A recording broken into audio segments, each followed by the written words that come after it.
এই মসজিদে একসময় নামাজ পড়তো ভারত এবং বাংলাদেশের মুসল্লিরা। এটি ভারত বাংলাদেশের সীমান্তে অবস্থিত। এখানে নামাজ পড়ার সময় বিজিবি ও বিএসএফ পাহারা দেন।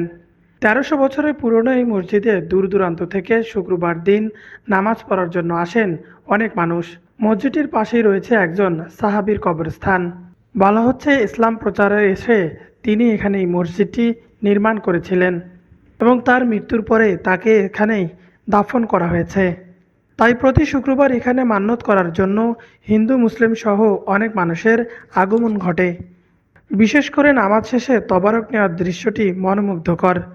সকলে পলিথিন হাতে সারিবদ্ধভাবে দাঁড়িয়ে গেলে দেয়া হয় তবারক। ছুটি ছাড়া টিমের লালমনিরহাট ভ্রমণের দ্বিতীয় পর্বে আপনাদেরকে দেখাবো ভারত সীমান্তবর্তী ১৩০০ বছরের প্রাচীন এ মসজিদ। মসজিদটির নাম দোলাপাড়া কেরামতিয়া বড় মসজিদ। এটি লালমনিরহাট জেলার হাতীবান্ধা উপজেলার বড়খাতা ইউনিয়নের বাংলাদেশ ভারত সীমান্তে অবস্থিত। তাহলে আর দেরি কেন, চলুন শুরু করা যাক আজকের ভিডিও।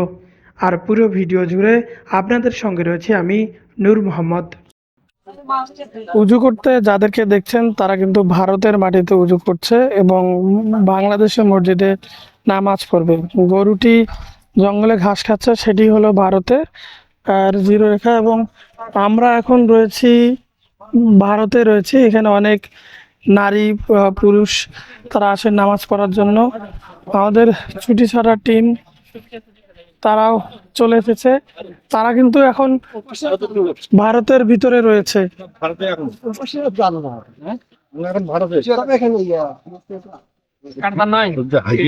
তাকির ভাই, আপনারা তো এখন ভারতে আছেন, ভিসা পাসপোর্ট ছাড়াই, কেমন লাগছে?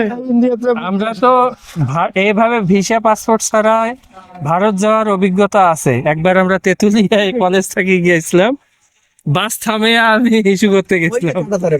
ভারত থেকে ইস্যু করে দিয়ে আসছেন? হ্যাঁ, এখানে চলে আসছে। এই মসজিদটার নাম হচ্ছে ভাঙ্গা মসজিদ। এটা হাতীবান্ধা উপজেলার বরখাতা একটা ইউনিয়ন। সেই বরখাতা ইউনিয়ন একবার বর্ডার প্রান্ত। এটা বরখাতা ইউনিয়ন সর্বপূর্ব প্রান্তে আমরা দাঁড়িয়ে আছি। আপনারা দেখলে একটু একটু একটু একটু দেখতে পাবেন, এই যে এই গাছটার এখানে সাইনবোর্ড দেওয়া আছে ভারত। দ্যাট মিনস এই গাছটা বর্ডার, পিছনটাই হচ্ছে ইন্ডিয়া। নো ম্যানস ল্যান্ড এখান থেকে শুরু। এই যে আপনি যেখানে দেখতে সেটাও কিন্তু ইন্ডিয়ায়। এটা হ্যাঁ, এই সামনে থেকে এখান থেকে হ্যাঁ, যা হোক যেখানে দাঁড়াচ্ছে সেটাও ইন্ডিয়ার। এখনকার পরিস্থিতি একটু ভিন্ন, কিন্তু আগে আমি ১৯৮৬ সালে এখানে এসেছিলাম। সেই সুবাদে এই ৮৬ সাল থেকেই এখানে দেখেছিলাম যে ছোট্ট একটা ভাঙ্গা ঘর ছিল, টিনের ঘর ছিল, এবং এখানে একটা মাজার ছিল।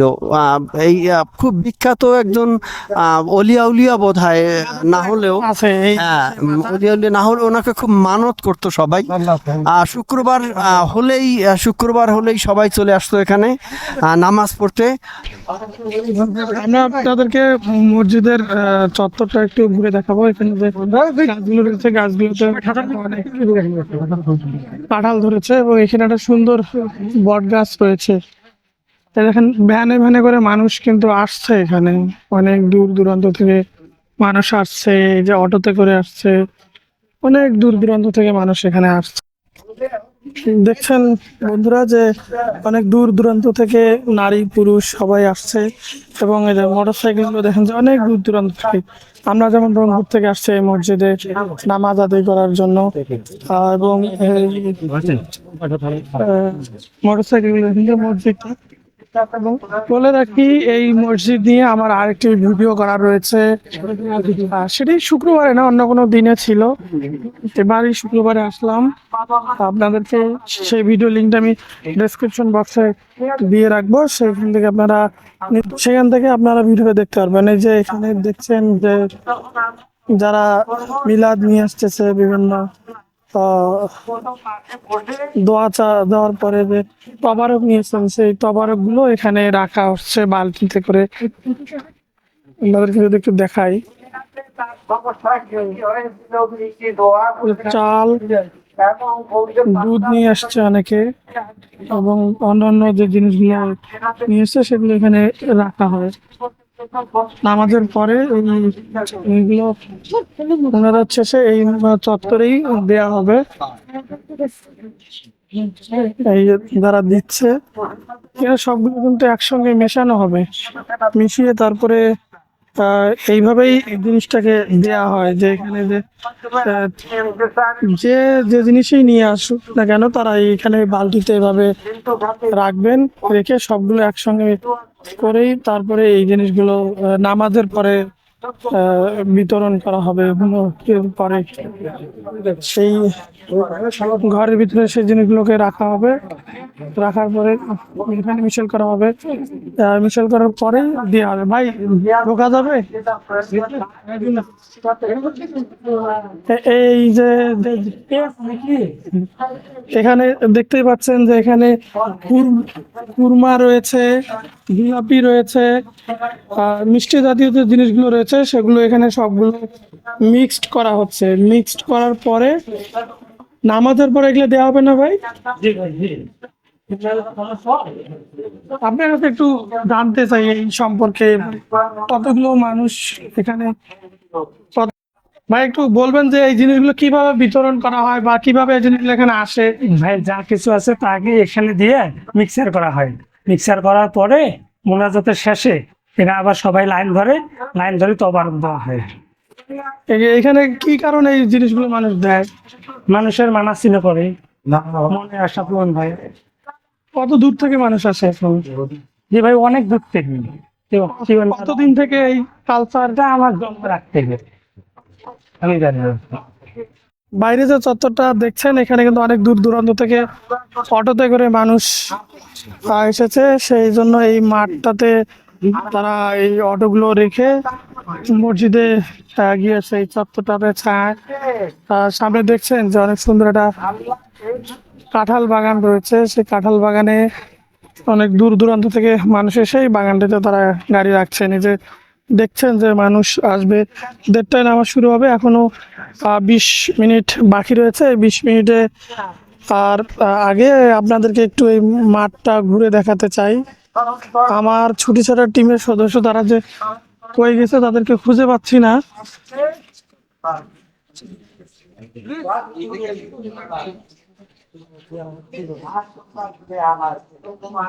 এখানে যে আইসক্রিম সহ এখানে বিভিন্ন ছোট বড় অনেক দোকান বসেছে। এই মসজিদটিকে কেন্দ্র করে অনেক মানুষ আসছে, তারা এখান থেকে জিলাপি কিনে নিয়ে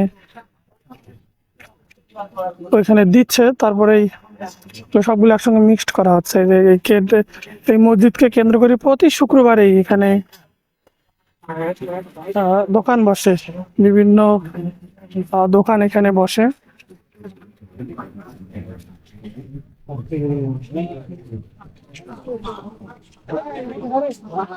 খাবারের দোকানগুলো রয়েছে, এখন কিন্তু মানুষ আসছে। ছুটি ছাটা গ্রুপ কিন্তু অলরেডি খেতে বসে গেছে। ভাই কি খাচ্ছেন? এখানে আমরা খাচ্ছি হইলো এই যে বুট বুট বুন্দিয়া এবং পেঁয়াজি, দেখে খুব ভালো লাগলো। এবং এখানে যে এত লোক এবং এটা মেলার মতো মনে হয় যে মেলা বসছে, খুব ভালো লাগতেছে। আমরা প্রথমবার আসছি এখানে, দেখে খুবই ভালো লাগতেছে। আমি ওই যে এত কিছুক্ষণ আগে তপু বলতেছিল যে তপু এই যে তপু এ বলতেছিল যে আমি ভাবছিলাম সীমান্তের মসজিদ কি এমন, এখানে এসে তো ধারণায় পাল্টে গেল। এটা তপু ভাইয়ের কাছ থেকে একটু অনুভূতিটা শুনি যে এই যে মসজিদে আসলেন, কেমন লাগছে, কি ভাবছিলেন আর কি হলো? তখন থেকে শুনলাম যে আজকে শুক্রবার নামাজটা এখানেই পড়বেন আপনারা, তা বললো যে সীমান্ত মসজিদ শোনার পর ভাবলাম যে সীমান্ত হয়তো ছোটখাটো কোনো একদম বর্ডার এলাকায় একটা প্রত্যন্ত এলাকা বা প্রত্যন্ত কোনো মসজিদ হবে, কিন্তু এখানে আসার পর আমার ধারণাটাই পাল্টে গেল যে আসলে এই যে মসজিদের অবকাঠামো বা এর যে কারুকাজ এবং সব ধর্মের লোকের যে সমাগম, এটা আসলে অবাক করার মতো। আমি নিজেই হিন্দু, অনেক হিন্দু জনগোষ্ঠীর লোক দেখলাম, এবং এই যে একটা চত্বরে একদম একটা গ্রামীণ মেলার মতো একটা আবহাওয়া এবং পরিবেশ, এটা আসলেই আমাকে বেশ অভিভূত করেছে এবং আমি বেশ আর কি নতুন অভিজ্ঞতা অর্জন করলাম যে আসলে সীমান্ত এবং একদম বর্ডার লাইনে একটা মসজিদে এত ঐতিহ্যপূর্ণ আয়োজন বা ঐতিহ্যের সঙ্গে নামাজ আদায় হয়। তপু ভাই যেমনটি বলছিলেন যে, এবং তপু ভাই কথা ঠিক আছে, এখানে আমিও শুনেছি যে বিভিন্ন ধর্মের মানুষ কিন্তু এই মসজিদটাতে আসে। সোহাগ ভাই, এই যে ঘুরলেন, কেমন লাগলো? আলহামদুলিল্লাহ সুন্দর লাগতেছে। পাশে ইন্ডিয়া বা এদিকে বাংলাদেশ, তারপরে এখানকার যে ঘনবসতির যেটা দেখলাম, সব মিলে খুব সুন্দর লাগতেছে। যাক, আমাদের সোহাগ ভাইয়েরও ভালো লাগছে, আশা করি এটা সবারই ভালো লাগবে। আপনারা যারা ভিডিওটি দেখবেন তাদেরও ভালো লাগবে, অবশ্যই এই মসজিদটাতে আসবেন।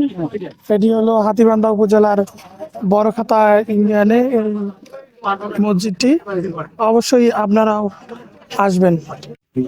মসজিদের যে মাঠটি রয়েছে সেই মাঠে রয়েছি। মাঠে ছুটি ছাড়া টিমের সদস্য যারা রয়েছেন তারা সবাই মিলে গুণ দিয়া পেঁয়াজি খাচ্ছে। আমি কেন বাদ যাই, তাই তাদের সাথে আমিও যোগ দিলাম যে এরকম একটা মেলার মতো জায়গায় এসে খাওয়া দাওয়া মোটামুটি ভালোই লাগছে। যে এরকম প্রতি শুক্রবারে এখানকার মেলা বসে, এখানকার মানুষদেরও ভালো লাগে এবং এইভাবে ধর্মীয়টা মসজিদকে কেন্দ্র করে এরকম আয়োজন, এসব জায়গায় নামাজ পড়তে গেলেও ইচ্ছে হয়। যার অনেকে আছে না নামাজ পড়তেই যায় না, আরো কিন্তু এইসব জায়গায় এত মানুষ দেখে তারা নামাজ পড়তে ইচ্ছা করবে।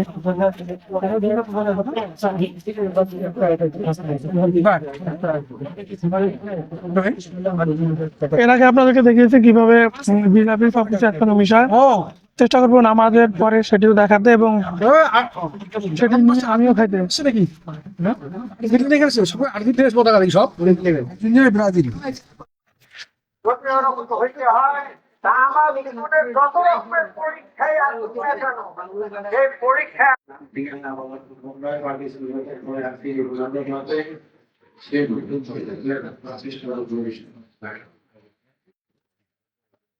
alhamdulillah rabbil والسلام على سيدنا المرسلين في الدنيا حسنة وفي الآخرة حسنة وعزيز يا غفار يا رب العالمين تقبل منا। কামতিয়া বড় মসজিদের এইটি হলো সেই মসজিদ।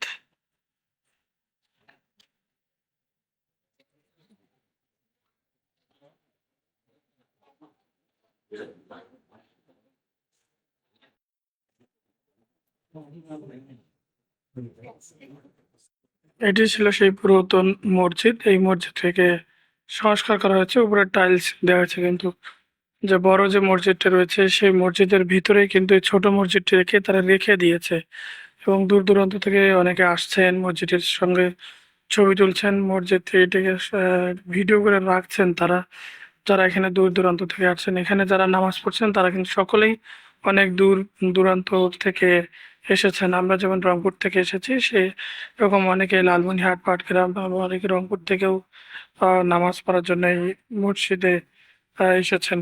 দরজা, সেই মসজিদের দরজা থেকে কিন্তু এই যে ভারতের সীমানা দেখা যাচ্ছে এবং এই যে সেই কবরস্থান, যেটি সাহাবীর কবরস্থান, এই জঙ্গলে এটিকে পাওয়া গেছে। বলা হচ্ছে যে 1300 বছর আগে এক সাহাবী এসেছিলেন, অনেক সাহাবী এসেছিলেন ইসলাম প্রচারের জন্য। তারপরেই তিনি এখানে একটি মসজিদ নির্মাণ করে, সেই ছোট মসজিদটি, যে মসজিদটি আমরা আগে আপনাদেরকে দেখালাম, এবং তিনি এখানে মারা যাওয়ার পরে তাকে এখানেই সমাহিত করা হয়, তাকে এখানে কবর দেওয়া হয়। তার কবরটিকে তারা যত্ন করে রেখেছেন। এখানে যারা আসছেন অনেকে তার কবর জিয়ারত করছেন, কবর জিয়ারত নামাজ শেষে। আর এখন নামাজ শেষ হয়েছে, অনেকে চলে যাচ্ছে।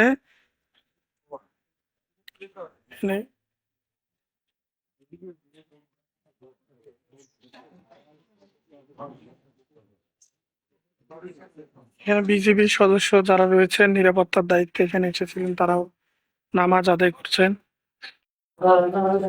নামাজ শেষ হয়েছে, এর মধ্যে নামাজ শেষে যারা এখানে এসেছেন মুসলিম, তারা কিন্তু মসজিদের সামনে অপেক্ষা করছেন, কিছুক্ষণের মধ্যে দোয়া অনুষ্ঠিত হবে দোয়ার পরেই এর আগে যে আপনাদেরকে তবারকগুলো দেখিয়েছিলাম, সেই তবারকগুলো কিন্তু এই মসজিদের এই চত্বরেই সবার হাতে হাতে দেওয়া হবে।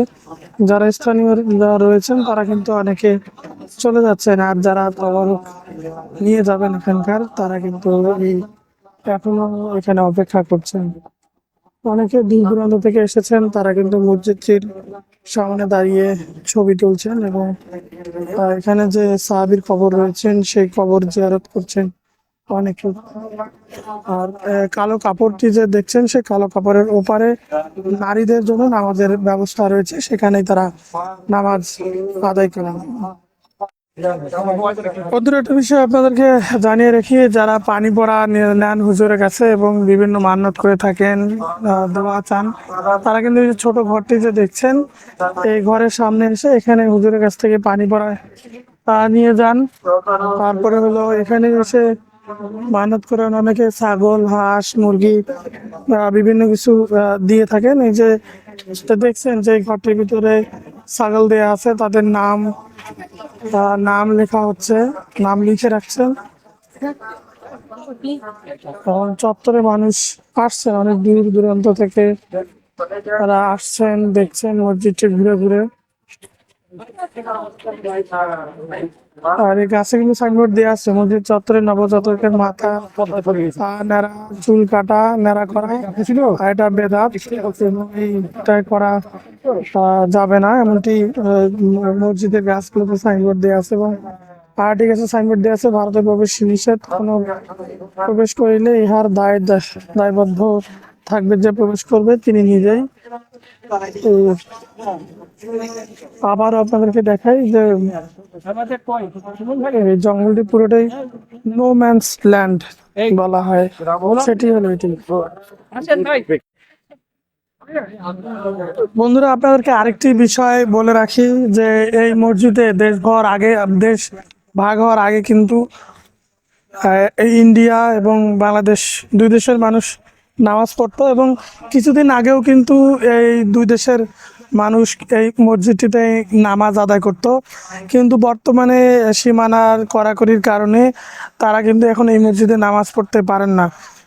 আমার পিছনে এই যে জঙ্গল, ওই যে দেখতে পাচ্ছেন জঙ্গলগুলো, ওই জঙ্গলগুলো পুরাই কাঁটাতারের বেড়া, ওইদিকে এদিকে কাঁটাতারের বেড়া দেখা যাচ্ছে। আর ওইদিকে এই কাঁটাতারের বেড়ার ওই পাশে যে মানুষগুলো রয়েছে তারা কিন্তু মুসলিম। আগে কিন্তু এই যে মসজিদটি রয়েছে এই মসজিদেই তারা নামাজ আদায় করতো, কিন্তু এখন দেশ ভাগের মানে দেশ যে সীমানা রেখা আছে, সীমানা রেখায় কড়াকড়ি হওয়ার কারণে তারা আর এই মসজিদে নামাজ আদায় করতে পারছে না। আগে দুই দেশের মানুষে নামাজ আদায় করতে, এখন শুধু বাংলাদেশের মানুষ নামাজ আদায় করে। এর আগে ভিডিওতে দেখেছেন যে নামাজ যখন মানুষ এখানে আসে তখন বিজিবির কয়েকজন সদস্য এখানে আসছেন এবং দেখভাল করছেন। তারা এখনো কিন্তু এখানেই আছেন, যতক্ষণ পর্যন্ত মানুষজন এখানে থাকবেন ততক্ষণ পর্যন্ত তারা এখানেই থাকবেন। বর্তমান সময়ে যে পুশিন এর যেটা ব্যাপার চলছে, এই কারণেই সীমানায় কিন্তু আরো কড়াকড়ি হয়েছে। এই কারণেই অনেক সাবধানতার সহিত এখানে আসতে হবে, এবং আপনারা যদি এখানে ঘুরে দেখতে চান অনেক সাবধানতার সহিত এই জায়গাটি ঘুরে দেখতে হবে। নামাজ শেষ হয়েছে, মুসল্লিরা বের হচ্ছেন, বের হয়ে যাচ্ছেন, এখন তবারক দেওয়া হবে। আর মসজিদের সামনেই বিজিবির সদস্য রয়েছেন আমাদের সীমান্তরক্ষী বাহিনী, তারা এখানে দেখছেন যেন কোনো অপ্রীতিকর ঘটনা না ঘটে, মুসল্লিরা যেন শান্তিভাবে নামাজ আদায় করতে পারেন, সেই জন্য তারা এখানে দেখভাল করছেন বিজিবির সদস্যরা। যেহেতু আপনাদের নিচ্ছি না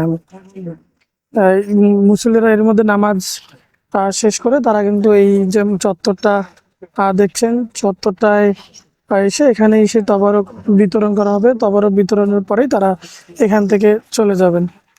বন্ধুরা, আরেকটি কিন্তু মজার ঘটনা আপনাদেরকে দেখাই, এটা আমারও জানা ছিল না, এখন জানতে পারলাম। এখানে যে হাঁস, মুরগি, ছাগল যেগুলা উঠছে, এই ছাগলগুলো এখানে ডাকে উঠে বিক্রি হয়। এই ছাগলটা কত টাকা বিক্রি হলো? 1200 টাকা এখানে ছাগল বিক্রি হলো। এই যে আরটি ছাগল ডাকে উঠছে, ডাকে ওঠার পরে ছাগলটি এখন একজন 2000 টাকা বলছে এই ছাগলটা। আরেকজন 2200 টাকা বলছে। এই 2200 টাকা উঠছে এই ছাগলটা একজন বলছে। এখানে যে ছাগলগুলো আসছে সেই ছাগলগুলো নিলামে উঠছে, নিলামে তুলে এগুলো এখন বিক্রি করা হচ্ছে। যারা এখানে রয়েছেন তারা দাম বলছে, দাম বলার পর দামটি হয় তারা কিন্তু এই ছাগলগুলো কিনতে পারে। এর মধ্যে ছাগলটার দাম 2350 টাকা উঠেছে। 2350 টাকা এই ছাগলটা এখন 2400 টাকা উঠেছে। এইভাবে নিলামে এই ছাগলগুলো এখানে সবগুলো ছাগল বিক্রি করা হবে। জাকির ভাই, এই বিষয়টা কেমন লাগলো আপনার? আমি তো খুবই মানে আমার খুব মজা, আমি ফার্স্ট টাইম এরকম কিছু দেখলাম। ওই আমাকে যখন প্রথম আসলাম সবাই বললো যে এলে নাকি নিলামে বিক্রি হবে, তো সেটা যে দেখে যাইতে পারবো আমি খুব মানে ভালো লাগতেছে আর কি বিষয়টা। আসলে প্রিয় উঠছে দেশি মুরগি। এখানে অনেকগুলো দেশি মুরগি উঠেছে এবং ছাগল উঠেছে। এই ছাগল এবং মুরগিগুলো নিলামে বিক্রি হবে এবং বিক্রির অর্থগুলো মসজিদের উন্নয়ন কাজে ব্যয় করা হবে এখানে। আর এই যে ঘরটি দেখছেন, এখান থেকে কিন্তু তবারক বিক্রি করা হবে। আমাদের তাড়া থাকার কারণে তবারকটি আপনাদেরকে দেখাতে পারলাম না, তবারক বিতরণটা দেখাতে পারলাম না। কোনো একদিন আবার শুক্রবারে আসবো, এসে এই তবারক বিতরণের ভিডিওটা আপনাদেরকে দেখাবো। আমি এই মসজিদ নিয়ে আমার আরেকটি ভিডিও রয়েছে, পূর্ণাঙ্গ ভিডিও। সেই ভিডিওটা আমার ইউটিউব চ্যানেলে আছে, আমি লিঙ্ক দিয়ে দেবো। যদি আপনাদের মনে হয় তাহলে দেখতে পারবেন, দেখলে অবশ্যই আশা করি ভালো লাগবে। বন্ধুরা, বলেছিলাম তবারক দেওয়াটা দেখাতে পারবো না, কিন্তু একটু অপেক্ষা করার কারণে সেই তবারক দেওয়াটাও দেখাতে পারছি। যে সুন্দরভাবে সবাই লাইন ধরেছে। লাইন ধরার কারণে নূর মোহাম্মদ নামে আছে ইউটিউব চ্যানেলে। অনেকে লাইন ধরেছে, আমি আপনাদেরকে লাইনটা একটু দেখাই।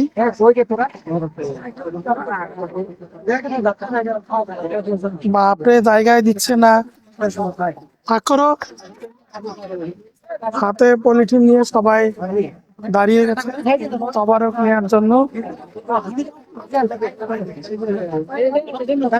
সেই মিক্সড তবারক, এই তবারক নেওয়ার জন্যই সবাই একসঙ্গে সুন্দরভাবে শৃঙ্খলভাবে হাতে পলিথিন নিয়ে লাইনে দাঁড়িয়েছে। আমাদেরও দু একজন মনে হয় লাইনে দাঁড়িয়েছে, পাচ্ছি না। এই লাইন কত দূর পর্যন্ত যাবে? ওইদিকে যাবে নাকি? যতক্ষণ পর্যন্ত তাই কি? সবাই তবারক নেওয়ার জন্য আসছে, তবারক নেওয়ার জন্য সবাই আসতেছে আর বালতিতে করে তবারক গুলো নিয়ে আসতেছে। যারা এখানে লাইন ধরেছে তারা এই লাইনে তবারক নেওয়ার জন্য দাঁড়িয়েছে। এটি কিন্তু একটা জিনিস। দেখি ভাই একটু, কই গেল আমাদের ভাই, কই গেল? এই যে জাকির ভাই পলিথিন নিয়ে লাইনে দাঁড়াইছিল, আবার চলে আসলো। এখন সময় লাগবে বিধায় পলিথিনটা আবার গুছিয়ে রাখছে। সময়ের স্বল্পতার কারণে তবারক নিতে পারলো না, যেহেতু অনেক লম্বা লাইন। আপনাদেরকে লাইনটা আরেকবার একটু দেখাই।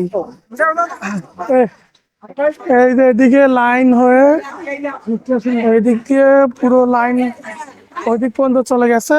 আমরা সবাইয়ের কারণে সেই তবারক নিতে পারবো। মেলা জমজমাট, যারা এসেছিলেন নামাজ পড়তে, দোয়া করতে এবং অনেকে মান্যত করেছেন, তারা কিন্তু এখন ধীরে ধীরে চলে যাচ্ছে। কিন্তু যারা তবারক নিবেন তারা এখনো আছে এবং দোকানপাটগুলোতে মানুষের উপচে পড়া ভিড় লক্ষ্য করা যাচ্ছে। আর আমরা চলে যাচ্ছি।